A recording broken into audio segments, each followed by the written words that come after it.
Tonight, a long-awaited apology. We are sorry for your pain. A recognition that Inuit with tuberculosis were mistreated for decades, but many still deal with the deadly disease today. Trudeau gave $600 million to the Clinton Foundation. It's in the Pizzagate. A U.S. political conspiracy theory surfaces here in Canada. Why didn't Andrew Scheer shoot it down? You have 1,000 women at your back who are cheering you on. And from executive boardrooms to startups, the network of women taking down inequality. This is The National.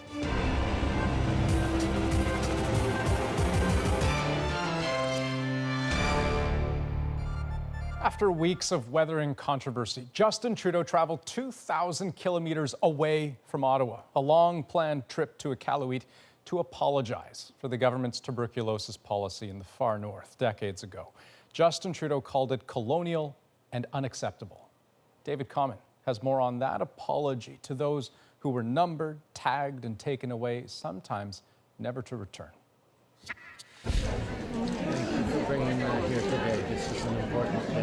Inuits in Canada's vast north have waited decades for this moment. This was a shameful chapter in Canada's history. Culture and language eroded. Families would never again be whole. Lives were shattered beyond repair. Because language was eroded, denied, it was critically important that today Inuit hear that apology in their language. But an apology alone is not enough. We must also promise to do better. In the room, Inuit who experienced the trauma firsthand. In the 40s, 50s, and 60s, pulled off the land away from their food sources and pushed into communities. The airborne disease tuberculosis was imported too, and those with it were shipped south for treatment. It's believed 900 died, but often their families were not told. I would like to take this moment and ask for a moment of silence for all of those who are not here with us today. If we could please just have a moment of silence to think about all of those affected by this apology today. Along with the apology, a commitment to help those still seeking the graves of relatives in southern cities, and money to help locate them and visit. I'm feeling that it's good for the elders and those who survived the TB era, and especially for the people that lost loved ones in southern sanatoriums. I'm glad an apology was given to them. To this day, though, the legacy of parents taken from children and children from parents, transported far from home in the name of help, continues to reverberate, a trauma known throughout the North. David Common, CBC News, Toronto. The CBC's Pauline Pemick was in the room when Trudeau delivered the apology. And so, Pauline, what's the reaction been there to the Prime Minister and what he said? It was so special to be there, to see the people that have been directly impacted from what happened, what we think so long ago, but to them it's like yesterday. And to be able to listen to the conversations kind of humming around the room while they waited for the Prime Minister. I talked to George Gulaut, who also said he was kind of like, is this the right time to be doing an apology for such an historic event? And he told me that when he heard the Prime Minister speak and the words that he chose to share the apology across the country and to these Inuit, that he really felt like, even with everything else that's going on around the world, he felt that it was sincere and he felt that it was real. Well, and Pauline, I mean, you talk about the historic nature of the apology, and indeed, you know, it deals with the government's response to tuberculosis in the past, but TB is still very much around. Can you describe the impact it continues to have even to this day?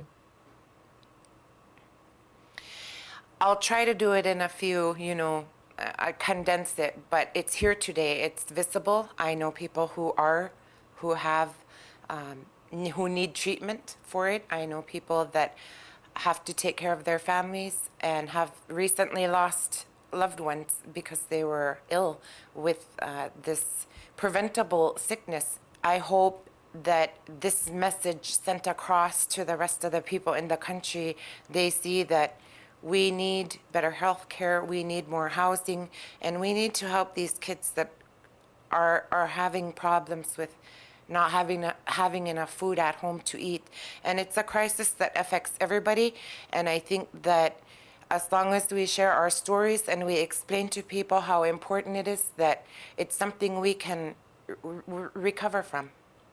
Well, Pauline, I appreciate getting your sense and the community's sense of what's happened. Thanks so much. Thank you. And Justin Trudeau was in Iqaluit for much of the day in, but he still couldn't completely distance himself from the SNC-Lavalin affair. And Andrew, today the company at the center of the controversy moved one step closer to facing a criminal trial. SNC-Lavalin lost its latest bid to avoid prosecution, so now an out-of-court deal can only happen if the Attorney General orders one. That's the very issue that triggered the political controversy. Katie Simpson now on where this leaves the company and the government. SNC-Lavalin's push to get out of criminal charges suffered a fresh setback. The engineering giant will not get a formal judicial review, meaning the corruption case against the company will go ahead. The federal court said in its ruling today the review had no reasonable prospect of success because this kind of decision clearly falls within prosecutorial discretion. The company says it's disappointed and will vigorously defend itself against the charges in court. It is not up to the Prime Minister of Canada to intervene in a criminal court case and start deciding what prosecutors do and do not offer. The opposition is urging the government to back off, but the Prime Minister won't rule out a deferred prosecution agreement. A DPA would allow SNC-Lavalin to pay a fine rather than go to court. In the specific case of a DPA and Lavalin, as I've said from the very beginning, that is a decision for the Attorney General to make alone. Even in Iqaluit, Justin Trudeau was unable to escape repeated questions on the story that has upended his inner circle with the resignation of 2 cabinet ministers.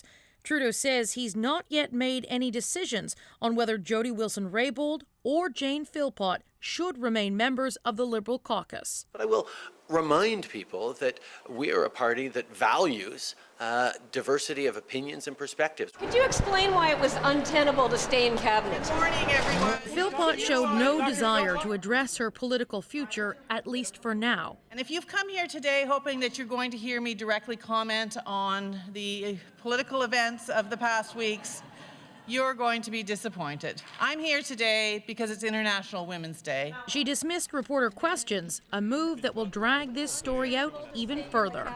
I'll look forward to meeting with you when we get back to session. Parliament is in the middle of a break, but the SNC-Lavalin affair returns to Ottawa next week. The Justice Committee meets on Wednesday to discuss bringing Jody Wilson-Raybould back for more testimony. Katie Simpson, CBC News, Ottawa.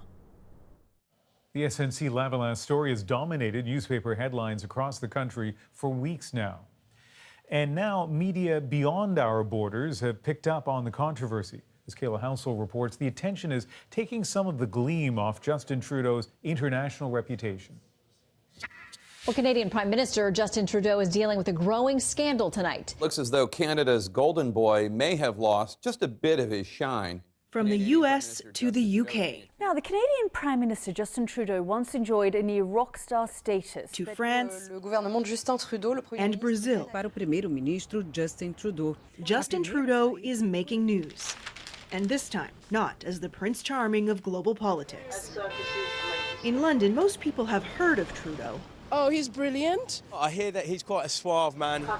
But news of the SNC-Lavalin scandal is spreading, tarnishing Canada's so-called Mr. Clean. I gather he's in a bit of trouble at the moment.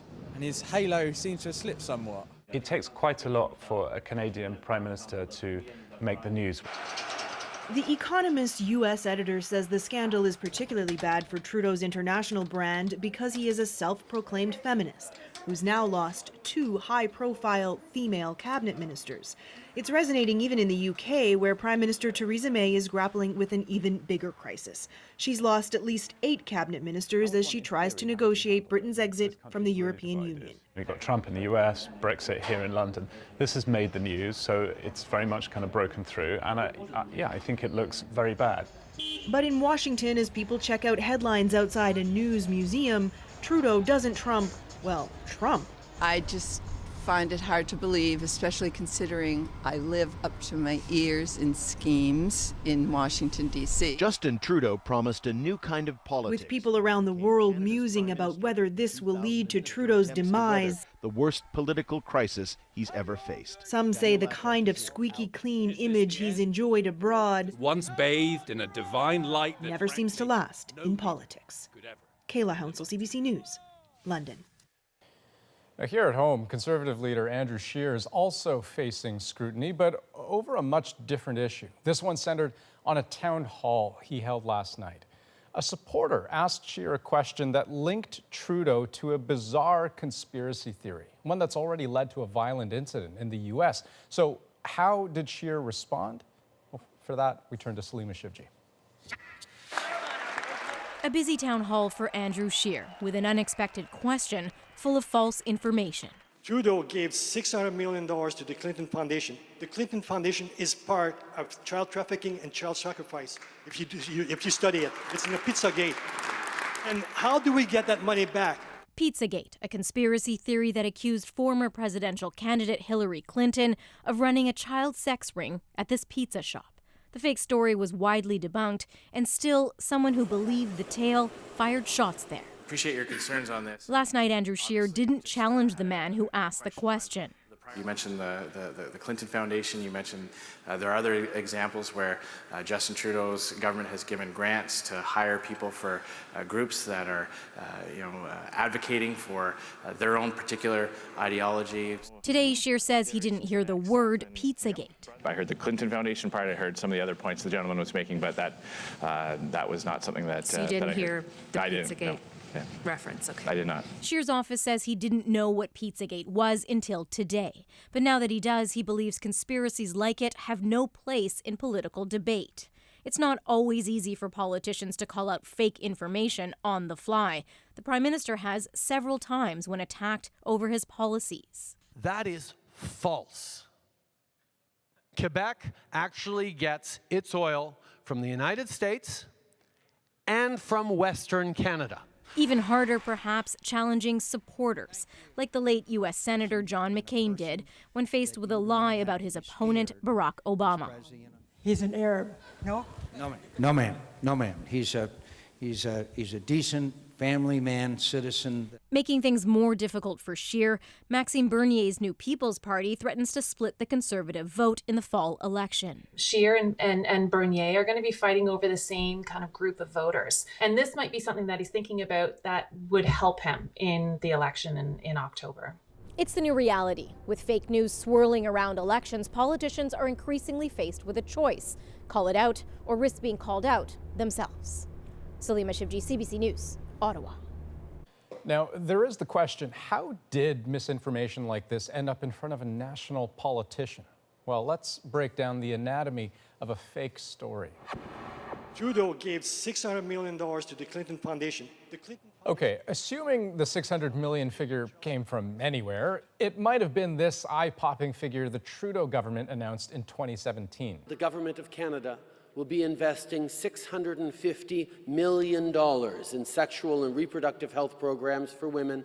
A couple months later, the Toronto Sun ran this editorial criticizing the Trudeau government for giving $241 million to the Clinton Foundation, a different number that also happened to be very wrong.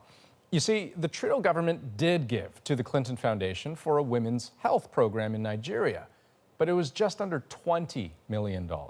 And worth mentioning, the Harper government also funded Clinton Foundation programs to the tune of about $30 million. But by the time the Sun ran a correction, the fake figure was already spreading through right-wing media and into far-right message boards where it mixed with anti-Clinton conspiracy theories and apparently remains alive. Some new job numbers surprising even the experts. Today, Stats Canada revealed that last month the country surpassed expectations. 56,000 jobs were added last month, building on the more than 60,000 new jobs in January. That's the first time since 1981 that the year has started off with job growth like this. And most of those jobs are full-time. Wages are up as well. Analysts may be wondering what's happening, but for many in the tech sector, it's no surprise. Jacqueline Hansen has more on what's fueling the growth.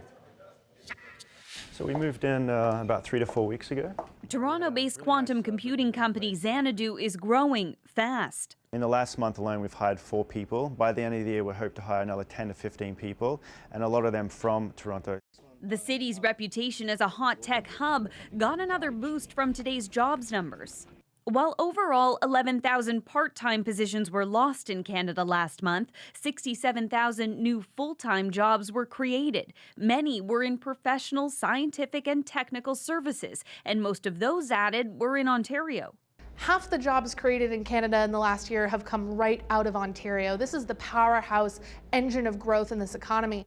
Still, the strength of today's jobs data is a surprise to most economists. Other signs have been pointing to a slowing economy for months. Struggles in the oil sector continue, there's softness in the housing market, and consumers are spending less. The reality may be somewhere in the middle of the good and the bad data, according to economist Francis Donald. Anytime we get a piece of economic data, we have to say to ourselves, trust, but verify. And there is a lot of data out there that does say the Canadian economy probably has pretty good job growth. Some of it comes from business surveys that tell us, actually, there are labor shortages. So you have a bunch of lasers here. There's some concern companies like Xanadu could be held back if employers can't find the highly skilled workers they need. People are clamoring for AI people, and even more so for quantum computing people. All factors the Bank of Canada will take into account as it tries to figure out if companies, consumers, and the economy as a whole can handle any more interest rate hikes anytime soon. Jacqueline Hansen, CBC News, Toronto. Here's some of the other stories we're watching tonight. The Quebec City mosque shooter is appealing his sentence in a bid to reduce how long he has to wait until he can apply for parole. Last month, Alexandre Bissonnette was sentenced to life in prison without possibility of parole for 40 years. His lawyers are hoping to reduce that to 25. The 29-year-old pleaded guilty to killing 6 men at a Quebec mosque in 2017. Make room. Make room. Actor Jussie Smollett is now facing 16 charges of lying to Chicago police. He told officers he was the victim of a hate crime, but police say he paid 2 brothers to stage the assault in a hoax orchestrated to further his acting career. The 36-year-old was dropped from the TV show Empire. Chelsea Manning has been sent to jail for refusing to testify before a grand jury investigating WikiLeaks. I don't believe in the grand jury process. I don't believe in the secrecy of this. I have no problem explaining what happened. I've done it before. The judge says the former U.S. Army intelligence analyst will stay behind bars until she testifies or until the grand jury concludes its work, which could be months. In 2013, she was sentenced to 35 years in prison for leaking classified documents to WikiLeaks. Her sentence was later commuted. And still ahead on The National, fighting for equality in and out of the boardroom. And later, a fix for children in the ER, why doctors are turning to virtual reality. But first, musicals catering to a younger audience. That's so funny. I've never heard a young person ask that question that older people ask. Well, why is this character bursting the song right now? Never. But I've never had a teenage fan ever ask that.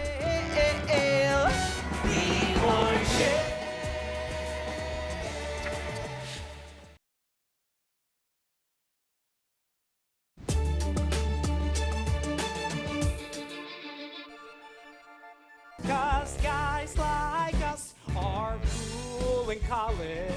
Cool in college, this I know. You may not recognize this musical, but chances are a teenager would. Be More Chill will make its debut on Broadway this weekend. A debut that almost didn't happen until the show took off on social media, driven almost entirely by teenage fans. It is a sign of the changing audience for musicals. They're getting younger. Last season, more than 30% of Broadway's musical theater audience was under the age of 25. Our Deanna Sumanak-Johnson went to New York to see it firsthand. Night after night, these teenagers wait in the freezing cold for a glimpse of their idols, maybe an autograph or a selfie. It's all because of Be More Chill, a musical about a kid who takes a pill to make him more popular. When it opened 4 years ago in New Jersey, the reviews were not great. It really seemed like the show was dead, to use a blunt term. And so it wasn't until the spring of 2017 that we started noticing some sort of social media blips about the show. Zombie! Watch out! And those blips became a social media storm. As word of mouth about the show grew, the cast recording streamed 150 million times on Spotify. There was fan art and hundreds of YouTube cover versions of the songs. I'm just Michael in the bathroom, Michael in the bathroom at a bar. Producers took notice, and after a sold-out run in an off-Broadway theater, the show's creators, Joe Iconis and Joe Trace, are finally about to see their work open on a major Broadway stage.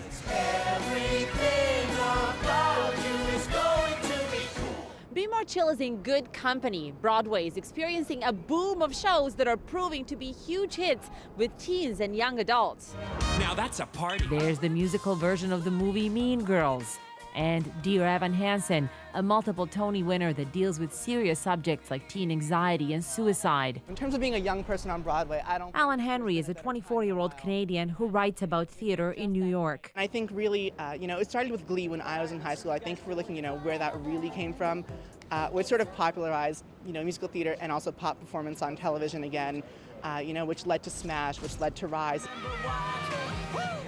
The creators of Be More Chill agree. Young people just don't think of musicals as corny. That's so funny. I've never heard a young person ask that question that older people ask. Well, why does this character burst into song right now? Never. But I've never had a teenage fan ever ask that. No. This is the And the desire to experience musical theater live is driving fans to get creative. I take the overnight bus for 12 hours to New York that doesn't cost very much money. And then you have the next one. This 21-year-old Toronto University student has seen Dear Evan Hansen twice on Broadway and is about to see it again in Toronto. I'm so astonished by how talented the people are on stage, and it's live, and then they do it like 8 times a week. You want to be more chill. A desire for a live experience and a connection that's making a century-old entertainment form a hit with the digital generation.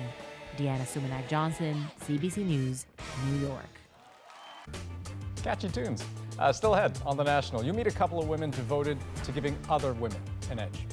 And later, the new tool some BC doctors are now bringing into the ER.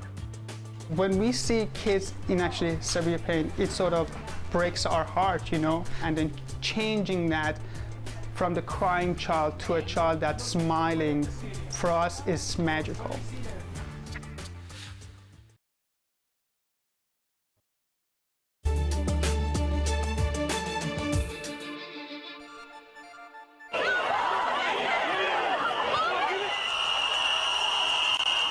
It has been a day of celebration, protest, and activism here in this country and right around the world. Today is the 44th annual International Women's Day, though its roots go back much further, to the early 20th century and women's fight for the right to vote. On that front, there have been clear gains. But tonight, we want to explore the ongoing drive for equality and all of the arenas where it can still feel like an uphill battle.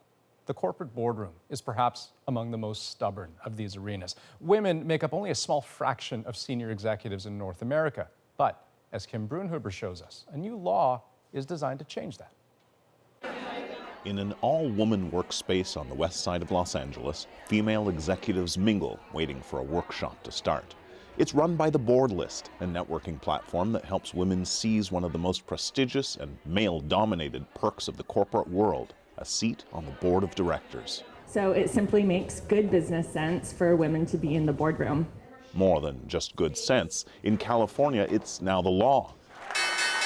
All publicly traded companies headquartered in the state must have at least one woman director. For larger boards, that number could rise to up to 3.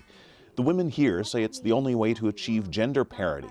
Right now in California, female directors only hold about 15% of board seats, and more than a quarter of the state's boardrooms have no women at all. It was going to take decades to get there. The fact that we need to accelerate it with legislation is a little disheartening. When you start talking about, things like quotas, you start raising the specter of tokenism. Actually, it's probably the most common misperception. There is definitely not a shortage of qualified female candidates. The issue is more one of awareness and exposure to those candidates. But there are skeptics. Some research suggests the law would only really apply to about 72 California companies. The one Fortune 500 company affected, Apple, would only have to add one more woman to its board. And the law might have at least two fatal flaws, because it's gender-based and because it also affects companies headquartered in California but incorporated in other states. A court may rule it unconstitutional. Do you think this law will survive a challenge? I think there's a substantial risk that this law will not survive a challenge. Even if the courts water down the law, advocates say it may still send a powerful message which could prompt change elsewhere. Montreal native Kathleen Coleman, who now works for Google in Los Angeles, said trying to crack the boys' club can be frustrating on both sides of the border. She hopes the California law will inspire a similar mandate in Canada. I'm a big fan of experiments, right? So you change the law and then see what happens. Maybe even expand the law, she says, to require boards to be diverse in more ways than just one. Kim Brunhuber, CBC News, Los Angeles. Now, outside the boardroom, Canadian women are still consistently paid less than men, about 25% less. And not much has changed in 5 years. In 2014, the average weekly wage rate for men was just over $1,000. For women, less than $800. Fast forward to last year, when men averaged about $1,100 per week. For women, it was less than $900, only about a 2% improvement in the gap. Well, now we want to introduce you to two Canadian women who've committed themselves and their businesses to helping other women. Now, one is a fashion designer determined to make life better for Syrian refugees. The other, a businesswoman behind a global movement to give female entrepreneurs an edge. Very different backgrounds, but one shared goal: putting women first.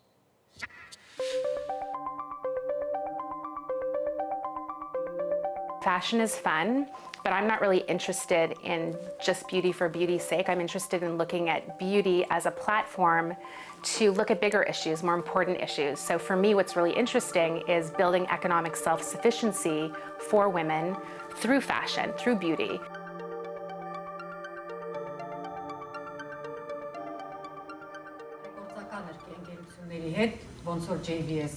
And then we give a percentage back to the charity of everything that we sell through the business. When the Syrian women came to Toronto, I found out that they have a tradition of learning how to make lace and how to do all these artisanal crafts from their mothers. So it was a perfect fit for me. And I remember interviewing this circle of 13 women, and some of those women work for me today. I remember going into the meeting, and I was holding my son Samuel going in. It was a very cold day, and I walked in, and they were just so excited, and it was such an uplifting experience. And for me, the fact that I was able to provide a job for some of these women, it's an incredibly humbling thing. And it just makes you realize that we're all incredibly interconnected, and that often we're just one paycheck away or one tragedy away from being vulnerable ourselves. Would you please stand up for a moment, everyone, and hug someone near you to welcome them in the room. We've designed business to work in a certain way that isn't serving humanity. We don't need to do it that way. We can really change it. I think a lot of the vendors that are here doing really game-changing, paradigm-shifting things. And I have been a tech entrepreneur and a social entrepreneur for many years. I've had lots of different ventures, taken a company public. And when I was getting one of my first really, really big customers, I was told, you should have a male founder if you want to do better with our company. You just get a lot farther. And like there are so many of these stories out there, so many female entrepreneurs. Are you going to have kids? What are you going to do if you have kids? How are you going to raise money if you're a woman? Like just ridiculous questions all the time.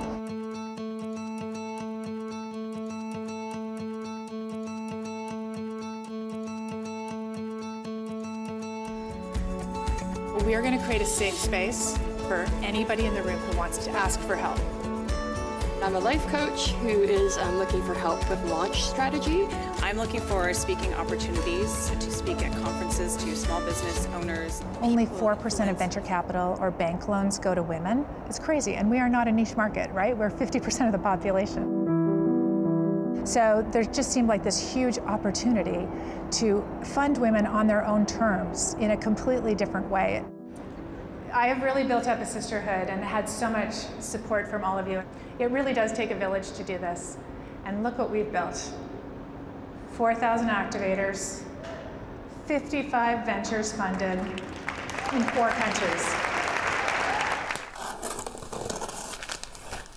As a female entrepreneur who has a product that is primarily targeted towards a female audience, being able to connect with other women who understand what we're doing is very useful.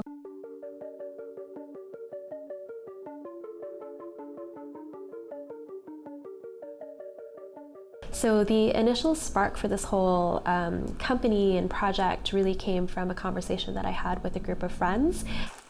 Somebody said that they needed to get a pap test, but they were really uncomfortable with it and they had been putting it off for years. And in Canada, about 30 to 40% of women don't screen on a regular basis. And so I was a little bit surprised by that stat. We started hearing from a lot of women who have people in their lives have developed cervical cancer or even died from cervical cancer. And what we told ourselves at the time when we started the company is that if one person using our product does not go on to develop cervical cancer, that is a worthwhile thing to do. So we're just going to pick up the seamstresses now. Because it's so cold, I didn't want them to take the TTC today. How are you? How are you?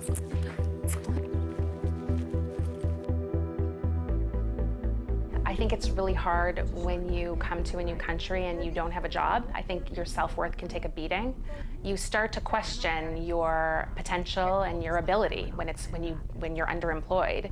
So I think it's a sense of hope that I'm providing with this opportunity. Osana, we're going to be working on some of our vintage collection now. So I want you to sew it by hand here. I think the really exciting part about my business is actually not the aesthetic, it's not the jewelry. It's the fact that I employ women that are newcomers to Canada. I want to cut and try. We'll try like a whole lengthwise. Okay, perfect. We pay them a fair trade wage, a living wage of $18 an hour. Most of the women, they didn't have a chance to go out there to work somewhere because of the lack of knowledge in, let's say, the language. Kim was like, for us, like a point to start. I like doing handmade. That's my hobby. I did them in Syria, but not for sale, only for me. Can I please call this year's CEO Ventures to the stage?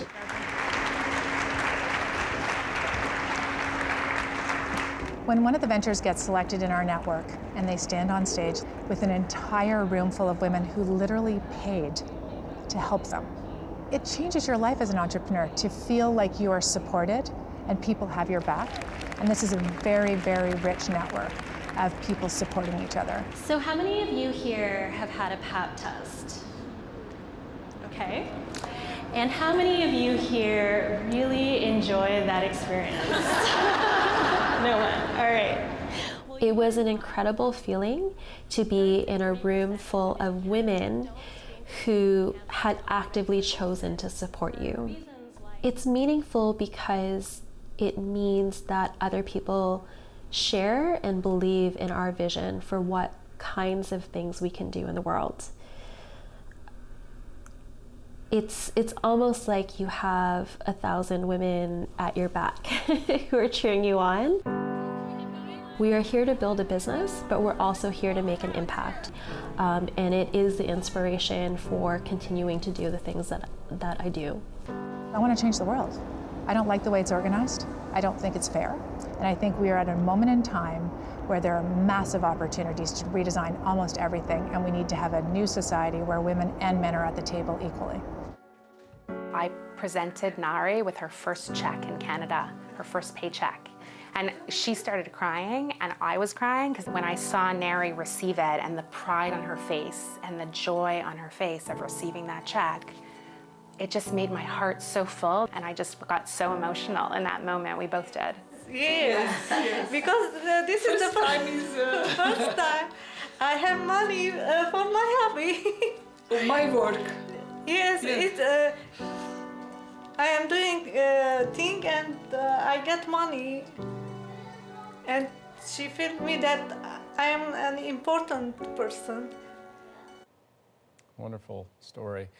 A footnote to all of this. Not so long ago, the battle for equality was fought almost exclusively by women, with little help from men or even world leaders. Things have gotten better on that front, but there's still a ways to go, at least on the messaging. Here's what I mean. Australian Prime Minister Scott Morrison raised eyebrows in how he stated his commitment to gender equality today. See, we're not about setting Australians against each other, trying to push some down to lift others up. And then he said this. We want to see women rise, but we don't want to see women rise only on the basis of others doing worse. We want everybody to do better. An odd statement. Some saw it as a bit defensive, the mere suggestion that helping women could hurt men. And then there's Russia. Vladimir Putin went for a supportive and choreographed horseback ride with female police officers, himself out in front, though his horse seemed to have other ideas by the end. And later in the day, he offered this to women.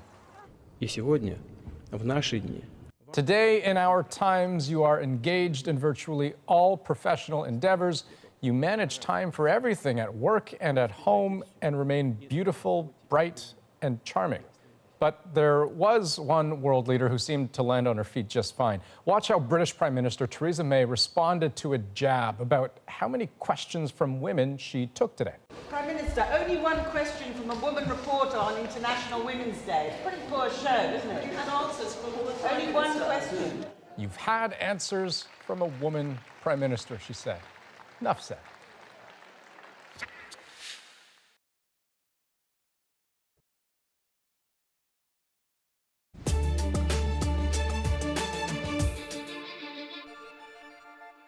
Here are some of the other stories we're watching tonight. We've learned what was behind a bizarre scene at the Canada-US border in New Brunswick last October. Turns out what police originally thought might be a terror incident turned out to be, in the judge's words, just stupid. Two brothers from Nova Scotia, Bailey and Damien Roy, pleaded guilty to a charge of obstruction. They were stopped at the border near Woodstock, New Brunswick with no ID, no license, and 21 jugs of gasoline in their car. Turns out they were trying to sneak into the U.S. on their way to Mexico and have spent the last 4 months in jail. Happy International Women's Day. An Ontario minister who faced threats was rushed out of an event today by her security team. Lisa MacLeod has faced backlash over the province's changes to autism funding. Yesterday, Ottawa police charged a 41-year-old woman with harassment and uttering threats. MacLeod also stayed away from the rally at the legislature yesterday because of safety concerns.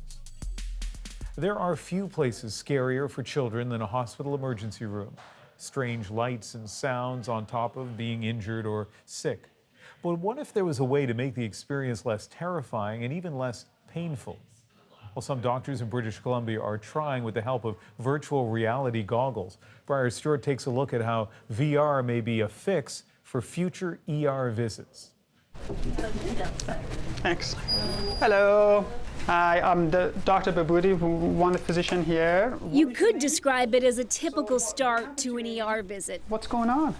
So I fell off the stairs. But at the Peace Arch Hospital in White Rock, BC, Do you have any pain here? Dr. Amir Babudi has a few extra tools to help his pediatric patients, and they range from the traditional to the high-tech. So Megan here gonna put a boot on you, and you're gonna be on a roller coaster ride, okay? Part of the goal is to make patients like 10-year-old Amy Wu more comfortable. Are you ready? There you go. You got your ponytail there. By taking her away from what's going on in the hospital and transporting her somewhere else. In this case, on board a roller coaster where she can look all around. Look to the left. Is it fun? Yeah. Good. She can ride over and over again. Does that feel okay? Yeah. Yeah? Well, the healthcare team does what they need to do. In Wu's case, she kept the goggles on. Okay, girlie. Bye-bye, guys. Long after the doctors were finished treating her broken toe. Her mother, Nancy Dang, appreciated it too. I think it's very good for the kids, and maybe she will not feel scared when she is in hospital. How much did having the goggles on help keep your mind off of that? A lot. I just like play on this stuff. So this is the headset looks like.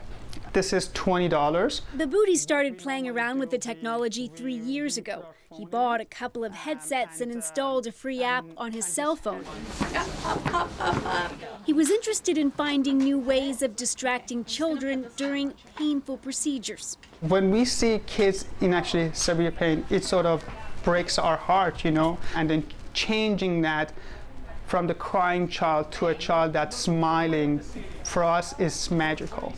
I think there's one gonna jump pretty soon. He started using the VR goggles with patients as young as 6 and filmed the result. Try to stay nice and still for me, okay? Ouchie. That's the worst part there. Big breath. As his team injected needles and stitched up cuts, the children stayed calm. Yeah, what's the roller coaster doing? Show me another way of doing this. I don't know, without medication. This is where magic is. Beboudi was convinced, but what he really wanted was evidence, which is why in 2017 he partnered with BC Children's Hospital in Vancouver and Dr. Rand Goldman, who runs a pain lab. We thought that it would be incredible to take this very accessible technology nowadays and bring VR to the bedside. All right. They started doing randomized controlled trials. I'll give you a hand because your one hand is not active. What I'm going to give you is a VR system with a roller coaster. So, put this on. Half of the patients used the VR and half didn't. Afterwards, they were asked to rate their level of pain they experienced during the procedures. Their studies, coupled with research done by other institutions, found the same results. Virtual reality is extremely beneficial to patients, especially children. They get distracted and it reduces their level of anxiety as well as pain. You can look all the way up to the sky, see the spaceship? More than 500 kids have used the goggles at BC Children's Hospital, and this month the technology will be rolled out to every department. Excellent. Is it distracting enough?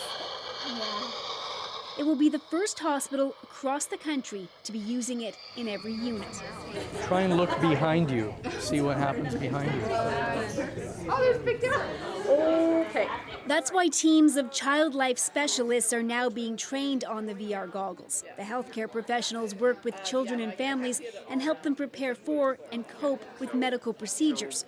They're now testing out apps and goggles to figure out which ones would work best for different patients. Just like personalized medicine, fit the right VR to the right patient. You're going to figure out faster than me. So here's the remote in your good hand. Goldman says they have a model they can use with children as young as 2 years old. Once the goggles are deployed in every department, his team will be able to do more research and help advise other hospitals about how to use the VR. We don't always want children to be fully technology immersed, but I think this is a type of technology that children really endorse and love. Stay nice and still while you watch the roller coaster there, Seth. Attaboy.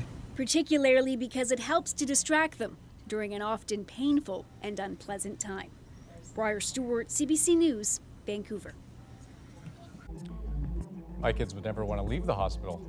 Still ahead on The National, a successful homecoming for SpaceX. That historic moment, next. What a gorgeous shot of Dragon coming back down.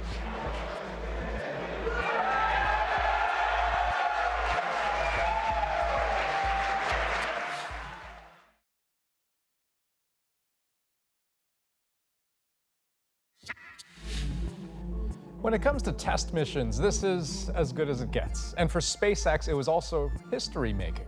After a 6-day test flight to the International Space Station, the Crew Dragon capsule successfully landed back on Earth today, and that moment is our moment. And we have motion. You see Dragon physically separating from the International Space Station, 253 statute miles over Sedan. Dragon departure burn 0 complete. The Dragon spacecraft continuing to descend. It's now subsonic. What a gorgeous shot of Dragon coming back down.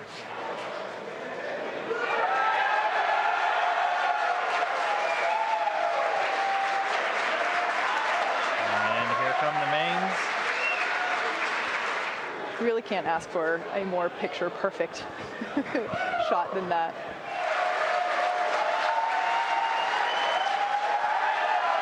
And there we have confirmation of splashdown. Yes, mission successful. Worth noting, though, while the Dragon capsule was up in space docked with the ISS, a Canadian, David Saint-Jacques, who's on board the International Space Station, he was the first one in space to enter that capsule. And apparently he said it was pretty slick. He liked the look of it. Yeah, I think he described it as being like business class. That sounds pretty good. Now, here's a statistic that people of my generation, Andrew, will maybe find a little shocking. The last time an astronaut-ready capsule splashed down in the Atlantic was 50 years ago this month. Apollo 9, that iconic image of a capsule coming down, is 50 years old. Mull that over for a while. That is The National for March 8th. Good night. Good night.